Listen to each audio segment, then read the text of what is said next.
Deus é bom, né? Abra sua Bíblia em 1 Samuel. O tema dessa mensagem: uma mulher valorosa. 1 Samuel, capítulo 2, do verso 1 até o verso 11. Nós vamos ler somente os três primeiros. Diz assim: então Ana orou assim: meu coração exulta no Senhor. No Senhor minha força é exaltada.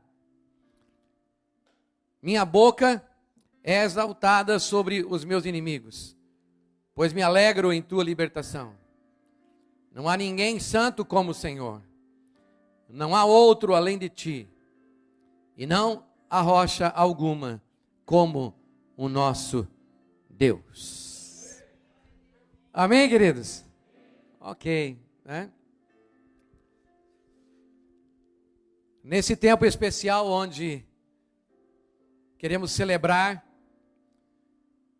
ao Senhor, cultuar ao Senhor, mas também queremos honrar as nossas mães. Nós queremos que Ana seja um personagem que possa inspirar o seu coração. Amém, amados?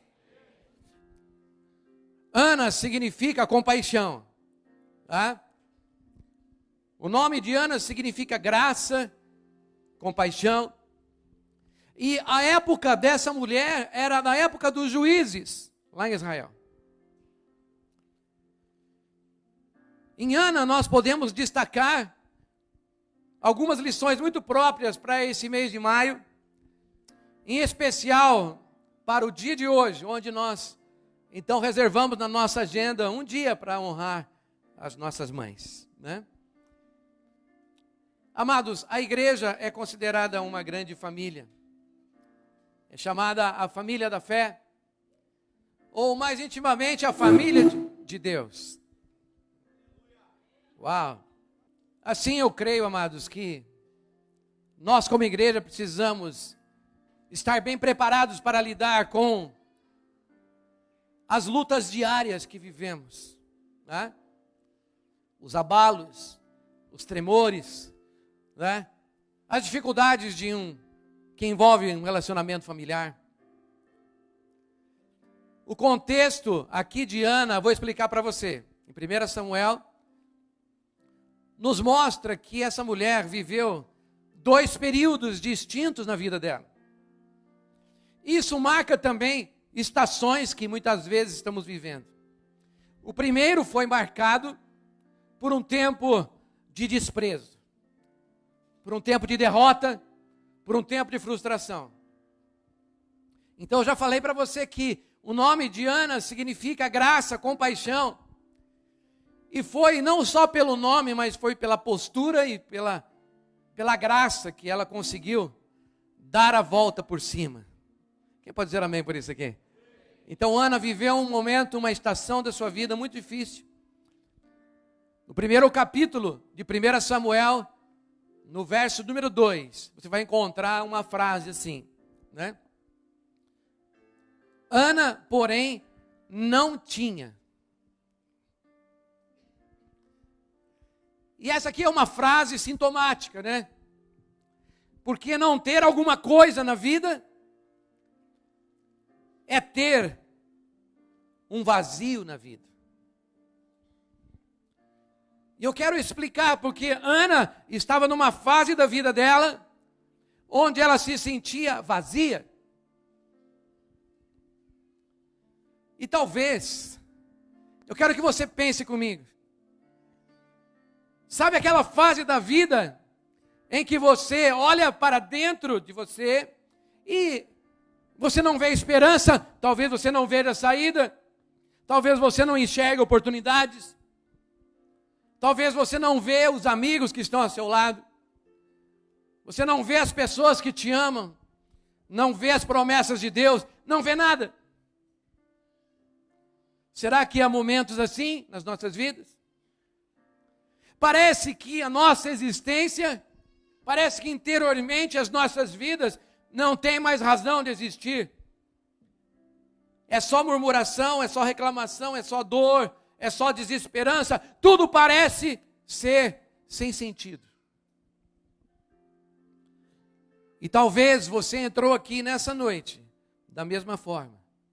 Às vezes olhando para você, olhando para sua família, olhando para a sua história, olhando para a sua vida, e nesse momento talvez você não esteja enxergando aquilo que gostaria. Ou talvez não esteja enxergando nada. Eu não sei.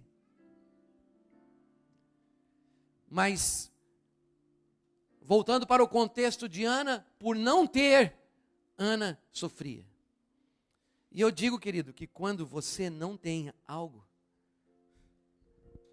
que você sabe que vai preencher a sua existência, você sofre. Observe que mesmo sendo amada pelo marido, ela ainda sofria. Vamos ver aqui no capítulo 1, no verso 5. Aqui diz que o marido dela, o Eucana, dava a Ana uma porção dupla, porque a amava. Apesar de que o Senhor a tinha deixado estéril. Querido, naquela época não havia medicina, naquela época não havia ainda a tecnologia hoje, de bebê de proveta, para gerar uma criança. Não havia fertilização in vitro. E Ana era uma mulher que o marido a amava, que dava tudo para ela, dava uma porção dobrada, quer dizer, atenção dobrada, tempo redobrado, carinho redobrado, roupas, tudo que ela precisava, ela tinha,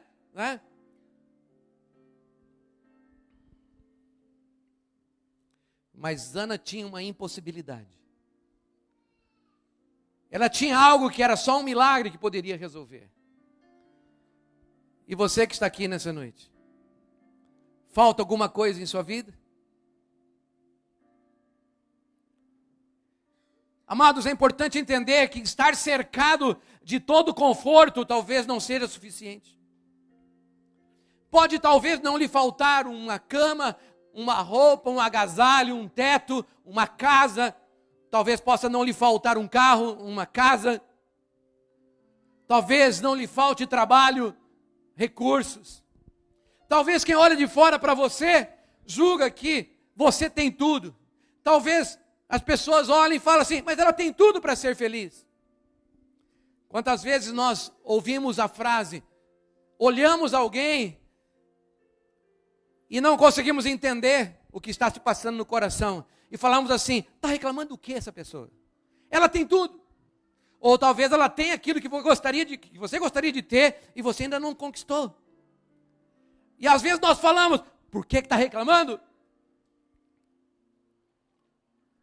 No entanto, no fundo da alma, ela é uma pessoa que sofre, que se angustia. Amados, muitas vezes nós esquecemos que os nossos pais também são pessoas. E como pessoas têm necessidades e têm carências. Carências que não podem ser preenchidas, nem satisfeitas com coisas materiais. Nessa noite eu quero que você aprenda com Ana. Porque ela foi uma mulher valorosa e ela entendeu como dar a volta por cima, como vencer os seus problemas na vida. Você quer aprender comigo isso aqui? Amém? Então, vamos ver o verso 10. O que diz o verso 10? Revela uma face do caráter de Ana.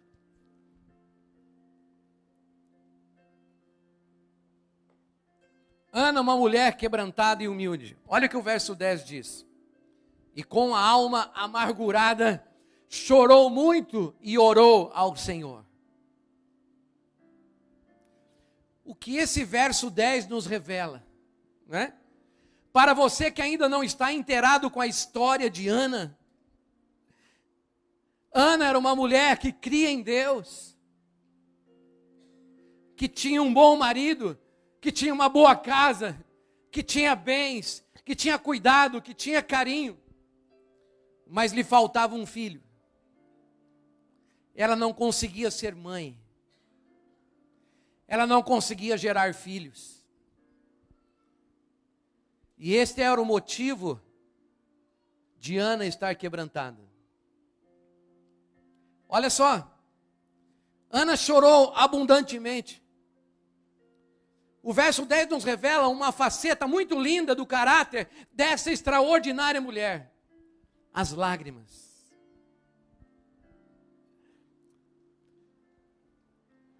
Quando você quer vencer alguma coisa na sua vida, quando você quer conquistar alguma coisa em Deus, você precisa olhar para exemplos que nos apontam o caminho.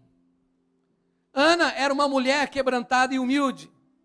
E a Bíblia diz que com a alma amargurada ela chorou muito e orou ao Senhor. Eu quero dizer para você, se você quer entrar numa dimensão de intimidade com Deus, se você tem algo que é impossível aos teus olhos, querido, não tenha vergonha de dobrar o seu joelho, de orar de uma forma quebrantada, de uma forma intensa e também com lágrimas. Amém? No capítulo 11 do Evangelho de João, no verso número 35, diz assim: Jesus chorou. E você sabe qual era o contexto em que Jesus chorou? A Bíblia diz que ele foi avisado que o amigo do peito, do coração dele, Lázaro, havia falecido.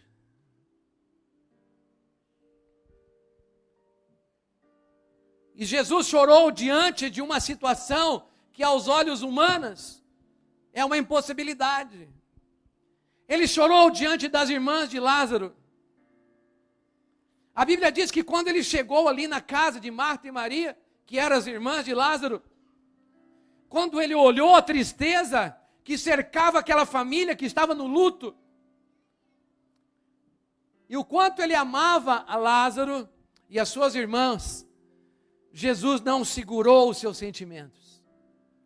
Ele não ficou preocupado com as lágrimas, com uma demonstração de fraqueza. Jesus expressou seus sentimentos, mesmo tendo certeza de que grandes milagres aconteceriam naquele lugar e naquela família. Talvez você possa pensar, mas Jesus não sabia que ele ia orar e Deus ia ressuscitar Lázaro? Ele sabia.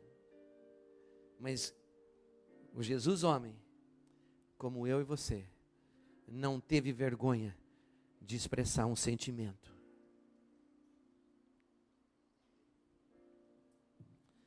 Jesus expressou seus sentimentos, mesmo sabendo que um milagre iria acontecer. Um homem ia ser ia sair do túmulo, ia ressurgir dos mortos. E eu tiro um princípio aqui, querido: o quebrantamento precede um milagre. Amém? Um coração quebrantado na presença de Deus. Um quebrantamento precede um milagre. Sabe por quê? Porque as lágrimas nos lembram o nosso quebrantamento diante de Deus. E como isso é importante. Querido, quando você chora diante de Deus, se você é sincero, e você está arrependido, e você está contrito, e você está diante de Deus derramando um sentimento justo, acontece o que aconteceu no Salmo 51. O Salmo 51, no verso de número 17. Davi, depois de ter pecado contra Deus, depois de ter pecado contra a sua família, porque ele adulterou, e naquele momento, depois de ser exposto pelo profeta Natã, ele se arrepende amargamente. E um dos salmos que ele escreve é o Salmo 51. E no verso 17, olha o que ele diz: os sacrifícios que agradam a Deus são um espírito, o que está escrito aí? Quebrantado. Um coração quebrantado e contrito, ó Deus, não o desprezarás.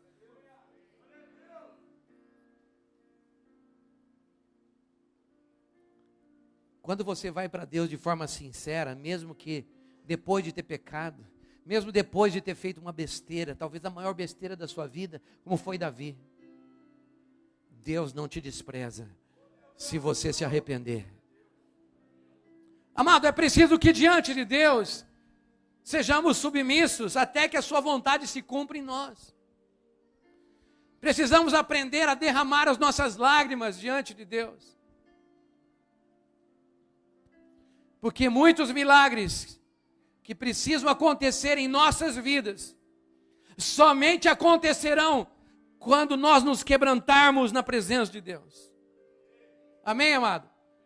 E se quebrantar na presença de Deus é aceitar o seu tempo, é aceitar a sua vontade, é aceitar os seus projetos, aceitar os seus caminhos, aceitar os seus planos. Amado, você que entrou aqui nessa noite, a resposta de Deus para a sua vida, para o seu namoro, para o seu casamento, para as suas finanças, para a sua família, para os seus negócios, para seus filhos, para o seu ministério.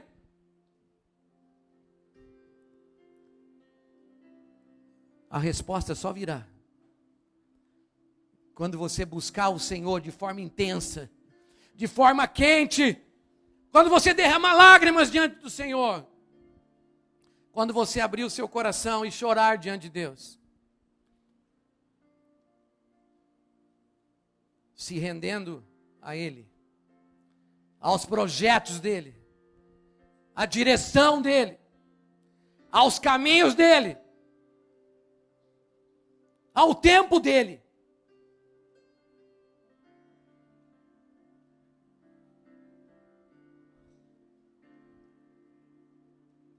Você recebe isso, irmão?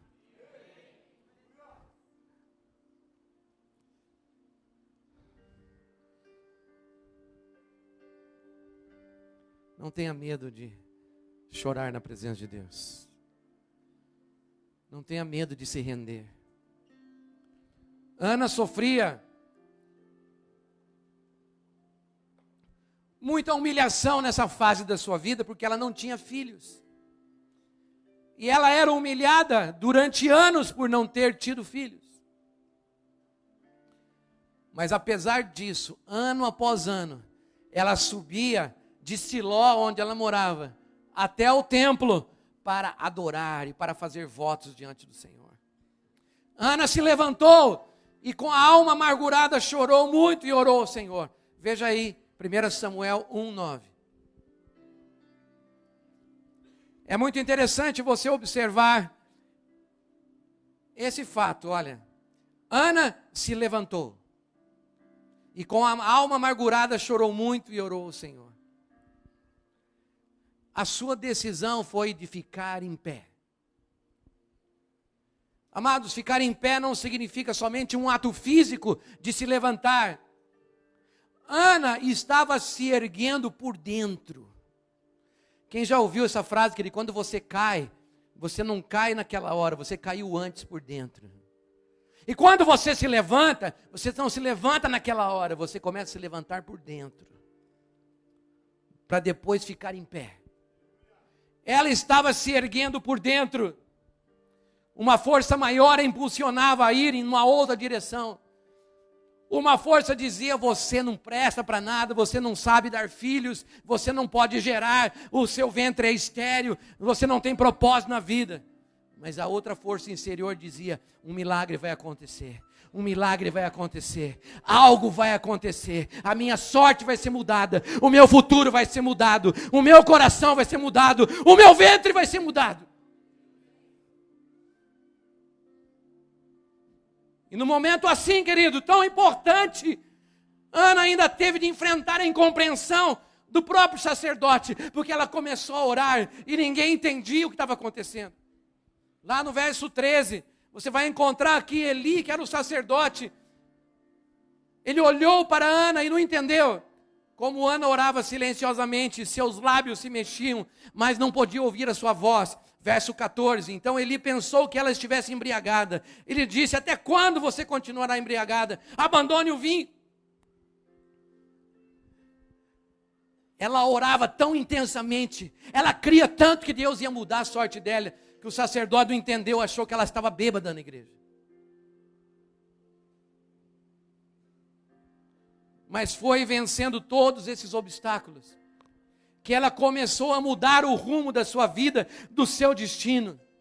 Quem pode dizer amém por isso aqui? Fale comigo, toda conquista exige um esforço muito grande.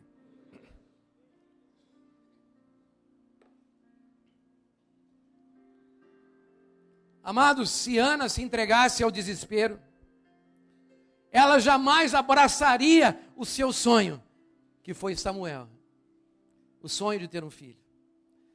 Agora eu falo, irmãos, é tão fácil a gente desistir quando você está cercado de impossibilidade. Quando as pessoas não entendem você. Quando você fala e as pessoas te julgam. Quando você vê olhos de condenação.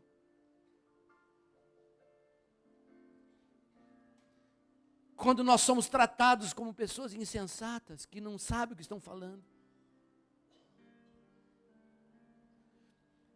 Amada, é tão fácil a gente desistir. Mas eu digo que se você ficar prostrado, as coisas não vão mudar. A circunstância não vai mudar. O milagre não vai chegar. O inimigo não sairá. Mas se você se erguer e começar a se levantar por dentro, se você se colocar em pé, se você se posicionar, o diabo foge, a enfermidade foge, a circunstância muda, o milagre chega. Quem pode dizer amém por isso aqui? Amém, querido? Eu digo para você nessa noite, que Ana derrubou todas essas barreiras, ao se colocar em pé e se dispor a buscar a Deus. E ela orou ao Senhor. Ela abriu o seu coração. Ela teve a coragem de dizer os seus sentimentos ruins para Deus. E você? Será que você está pronto nessa noite para entrar nessa dimensão? Para derrubar as barreiras que te prendem? E se levantar desse período de sofrimento, de dor que você está vivendo?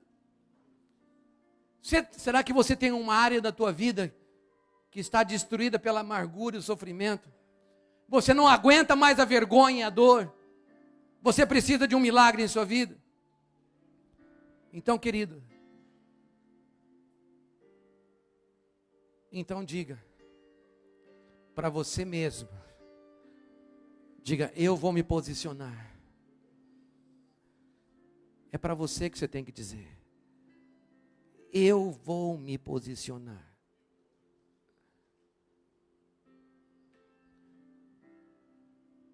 Eu vou rasgar o meu coração diante de Deus. Diante do meu Senhor, eu vou repreender Satanás e dizer, amargura, tristeza, sai da minha vida, sai do meu coração, sai do meu futuro, sai da minha história, sai da minha família. Amém?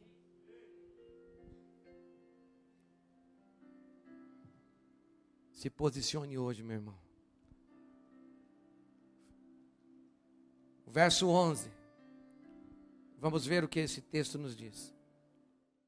E fez um voto dizendo, ó Senhor dos exércitos, se tu deres atenção à humilhação de tua serva, lembrares de mim e não te esqueceres de tua serva, mas me deres um filho, então eu o dedicarei ao Senhor por todos os dias de sua vida, e o seu cabelo e a sua barba nunca serão cortados.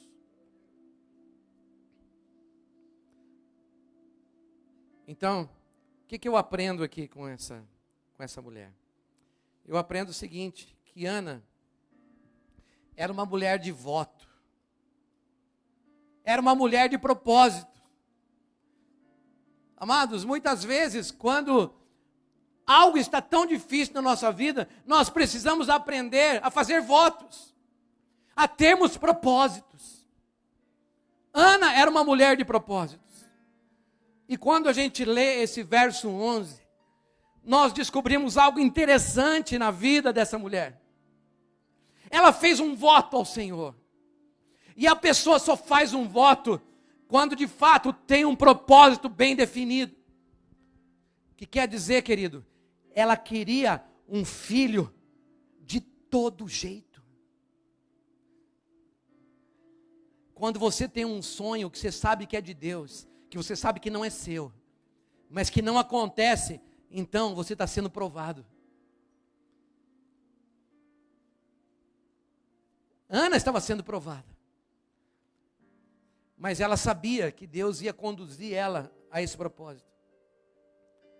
Amados, Deus nos quer com propósito, com alvos.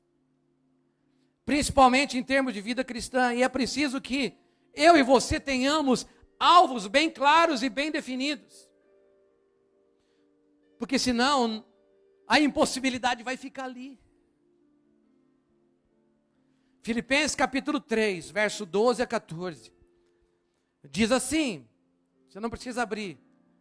Paulo diz assim: não que eu já tenha obtido tudo isso, ou tenha sido aperfeiçoado, mas prossigo para alcançá-lo, pois para isso também fui alcançado por Jesus Cristo. Quem foi alcançado tem que ter propósito. Verso 13, irmãos, não penso que eu mesmo já tenha alcançado, mas uma coisa eu faço, esquecendo-me das coisas que ficaram para trás e avançando para as que estão adiante, eu prossigo para onde? Para o alvo, a fim de ganhar o prêmio do chamado celestial de Deus em Cristo Jesus. Eu pergunto, quais são os nossos alvos em Deus? Quais são os nossos alvos como filho de Deus? Você tem um alvo?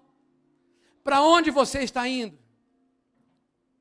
Billy Sunday disse assim a respeito de propósito: o homem fracassa, presta atenção nisso, o homem fracassa mais por falta de propósitos do que por falta de talento. Billy Sunday foi um dos mais famosos jogadores de futebol, de beisebol dos Estados Unidos da América.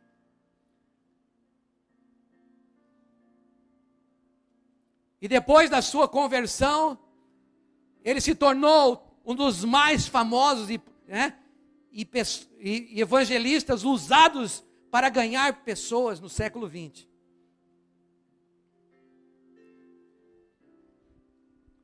E ele fala isso. E isso repercute até hoje. Agora eu pergunto, querido, para você: você sabe para onde você está indo? O que você tem feito com o seu tempo e as suas oportunidades? Você tem estudado? Você tem aproveitado o seu tempo livre para ler, para estudar, para se preparar para um concurso, para reciclar sua vida profissional, para estudar a Bíblia, para ler livros edificantes? Eu pergunto, aonde você quer chegar? Que curso técnico superior você deseja fazer?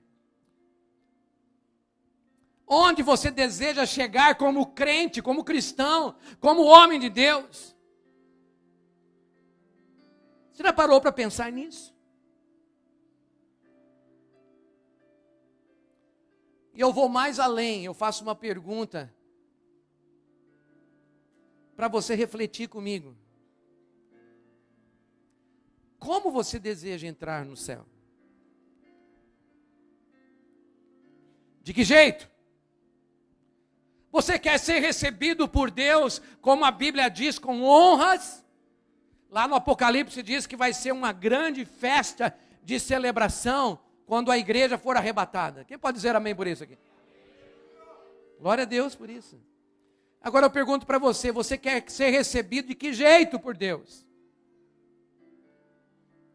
Com celebração, com honras, com frutos e mais frutos para Deus? Ou você vai ser aquele que vai ter que vir pela dor, pela enfermidade, pelo um problema, pela uma vergonha?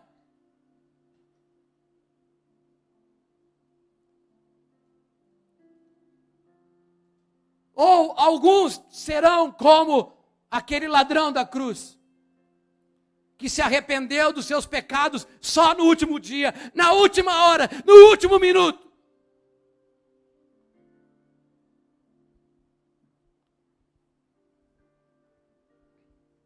Muitas pessoas que estão na igreja, que possuem dons, que têm talentos, têm chamado de Deus, mas não têm compromisso, não têm propósito.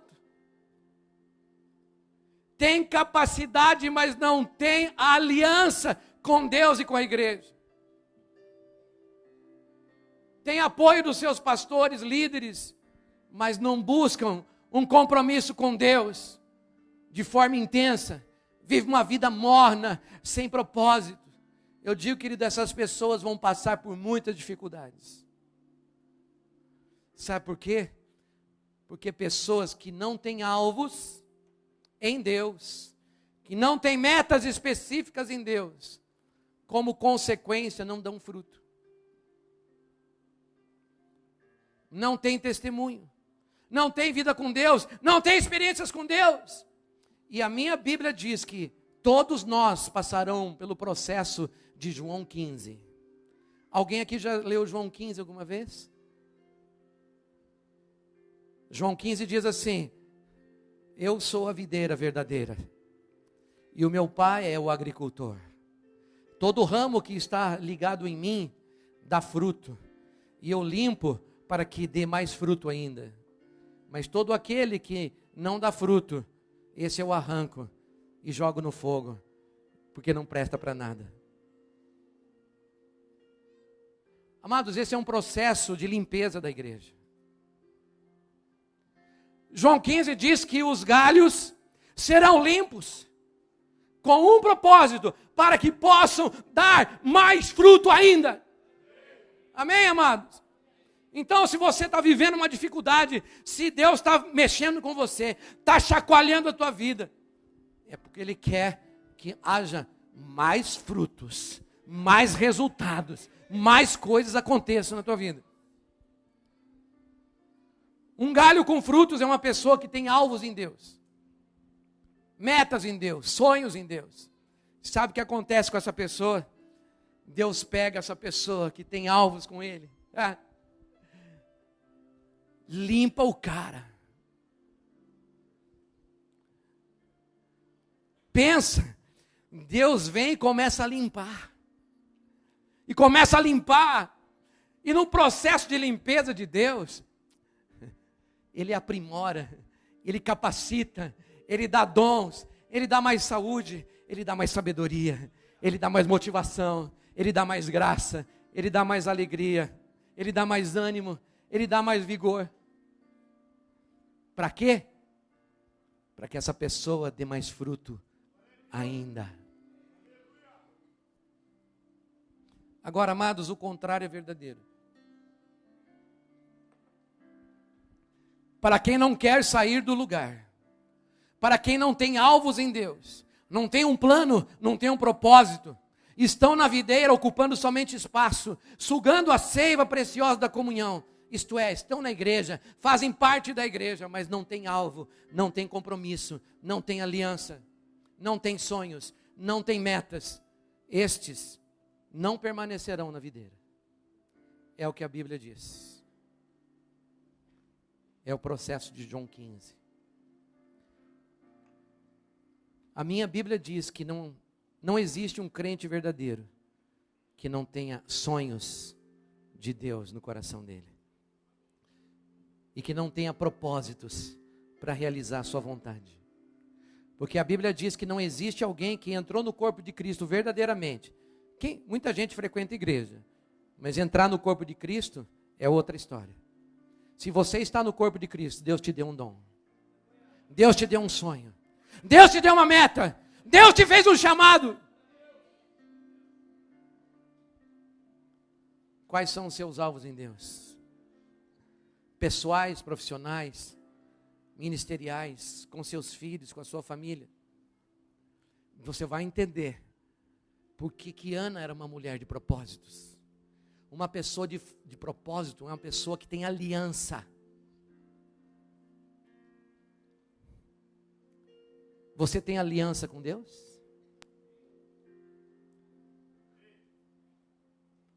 A questão não é se vamos na igreja, a questão é se temos aliança com Ele. Ana era uma mulher de propósitos, ela ia todos os anos consagrar a sua vida, renovar os seus votos e dizer: a esterilidade vai sair da minha vida, a vergonha vai sair da minha vida, a pobreza vai sair de dentro de mim, a amargura vai sair do meu coração, a alegria vai voltar, porque o meu marido me ama, eu tenho tudo o que eu preciso, eu tenho uma boa casa, eu tenho, talvez eu podia dizer nos tempos de hoje, tenho um bom carro, moro dentro de um condomínio de luxo, eu tenho tudo que eu quero, eu posso ir para o shopping, comprar qualquer coisa, a qualquer hora, mas eu não tenho filhos. E essa é a minha vergonha. Essa é a minha amargura. Essa é a minha tristeza. Queridos, as pessoas não são felizes pelo que têm, de coisas materiais. Mas Ana, ela fez um voto. Querido, muita gente está na igreja e não consegue sair, dá a volta por cima, porque não faz voto, não tem aliança, não faz compromisso, não consagra as coisas preciosas para Deus. E ela falou: Deus, se o Senhor me der um filho, ele vai ser teu, eu vou entregar ele para o Senhor. Mas muitos de nós somos egoístas, por isso não temos aliança com Deus, queremos só coisas para nós. Ana era uma mulher de alianças. Verso 24. Ana era uma mulher de visão. Abra comigo aí.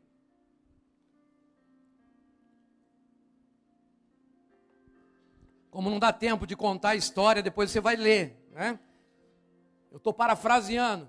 O verso 24 fala assim: depois de desmamá-lo, levou o menino ainda pequeno à casa do Senhor em Siló, com um novilho de 3 anos de idade, com uma arroba de farinha e uma vasilha de couro cheia de vinho. A promessa tinha vindo, o bebê nasceu, o opróbrio foi embora, mas Ana era uma mulher de visão. E olha o que o texto diz: depois de desmamá-lo, levou para cumprir o seu voto. Sabe o que acontece no meio do povo hoje? A maioria dos votos ficam ao léu. As pessoas falam: se o Senhor me libertar, eu vou te servir. Se o Senhor tirar esse vício da minha vida, eu vou te servir. Se o Senhor tirar essa vergonha de mim, eu vou te servir. Se o Senhor mudar a minha sorte, eu vou te servir.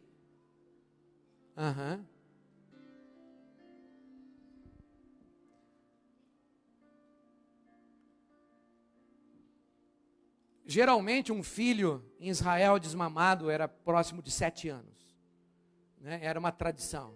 Não podemos dizer que idade estava Samuel. Alguns dizem 7, outros dizem 14. Não sabemos. Mas a verdade é que ela tomou o seu filho e levou à casa de Deus, onde consagrou ele ao Senhor.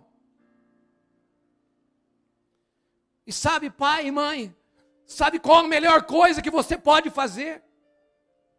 Qual a melhor coisa que nós podemos fazer pelos nossos filhos? É levá-los a Deus e deixá-los sobre os cuidados, sobre a bênção do Senhor. Amém, irmão? Consagre os seus filhos no altar de Deus. Entregue o futuro deles para Deus. Deus tem um propósito para as suas vidas. Uma vez perguntaram para uma mulher, o nome dela é Helen Keller, e fizeram uma pergunta difícil para ela. Se você já ouviu falar dela, você vai entender o que eu estou falando. Certa vez chegaram e fizeram uma pergunta para ela: o que seria pior do que ter nascido cega?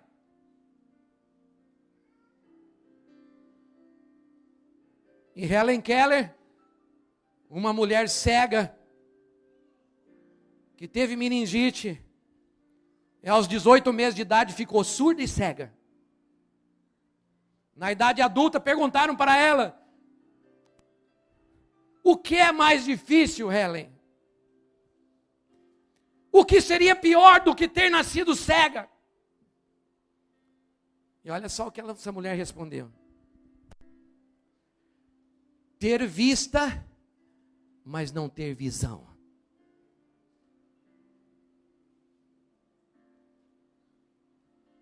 Helen ficou cega com 1 ano e meio e surda.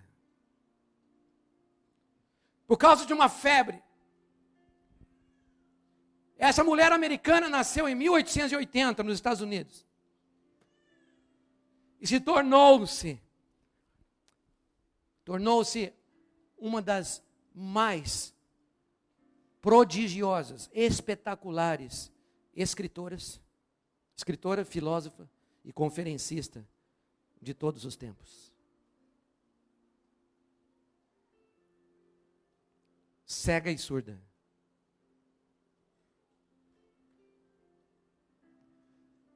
Suas obras impressionam pela força e beleza. Mas, querido, Helen só chegou até esse ponto porque uma outra pessoa teve visão para ela. O nome dessa mulher é Anne Sullivan. E se você pesquisar na internet, você vai descobrir um título de um filme em Hollywood feito, O Milagre de Anne Sullivan. E qual foi o milagre dela? Uma professora que teve visão para uma mulher cega. Ela ensinou tudo. Ela desenvolveu a linguagem dos sinais. Se hoje milhares de surdos conseguem se comunicar, é por causa dela. Se hoje o evangelho chega a pessoas com deficiência, é por causa dela.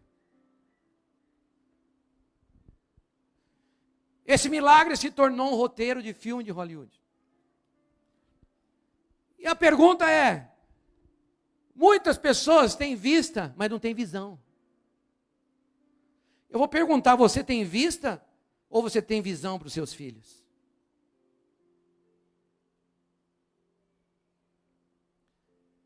Você tem visão para a sua geração? Para seus filhos naturais e espirituais na casa de Deus? Você tem visão para que eles se tornem pessoas que vão fazer diferença?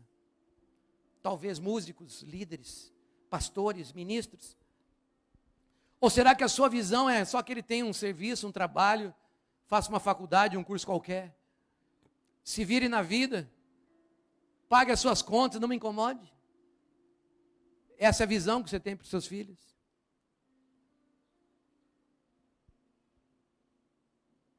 Será que é só isso que você enxerga para eles? Ou você vai ter uma visão de fé para a sua geração, para os seus filhos, naturais e espirituais? Amém? Ana tinha uma visão de fé. Ela prometeu para Deus, ela entregou para Deus, e depois de desmamar o filho, foi lá e consagrou, e para consagrar, entregar para o sacerdote. Quer dizer, quem criou Samuel não foi Ana, foi o sacerdote.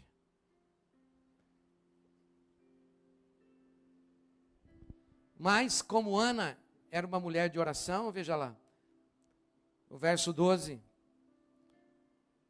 vamos verso 15, olha só. Ana orou derramando a sua alma. Tanto que, olha só, no final do verso 15, ela diz assim: eu estava derramando a minha alma diante do Senhor. Ana era uma mulher de oração. E você? Você já teve um tempo sincero de abrir o seu coração e vomitar tudo que está aí dentro? De colocar a amargura para fora? Você já teve aquele tempo de abrir o seu coração e chorar, de você clamar para Deus: Deus, eu não aguento mais. Se você não me ajudar agora, nesse exato momento, eu acho que eu vou morrer. Derramar a alma, querido, é chorar, é gritar, é clamar. É arrancar de dentro de você toda a tristeza, a amargura e derramar diante do Senhor. E dizer, eu não quero mais essa tristeza, não quero mais isso, não quero mais sentir isso. Não quero ter medo paralisante, não quero mais depressão, não quero mais derrota, não quero mais desespero, não quero mais desejo de morte. Eu quero mudança na minha vida. Você já teve esse tempo? Eu já. Digo para você, se não fez isso ainda, você precisa aprender a fazer. Sabe por quê? Porque senão você vai se tornar um religioso de carteirinha. Ó Deus, que estás no céu, santificado, seja assim o seu nome. Tudo bem. A oração do Pai Nosso é uma oração maravilhosa. Mas tem hora que a gente precisa orar de outras formas. A gente precisa sair da fachada. A gente precisa sair da religiosidade. E a gente precisa abrir para Deus o que está aí dentro. E no verso 20, a resposta da oração chegou. Ana engravidou no devido tempo e deu à luz a um filho, e deu-lhe o nome Samuel, dizendo, eu o pedi ao Senhor. E aí começa uma nova estação, um novo tempo na vida dela. Um tempo completamente diferente do primeiro.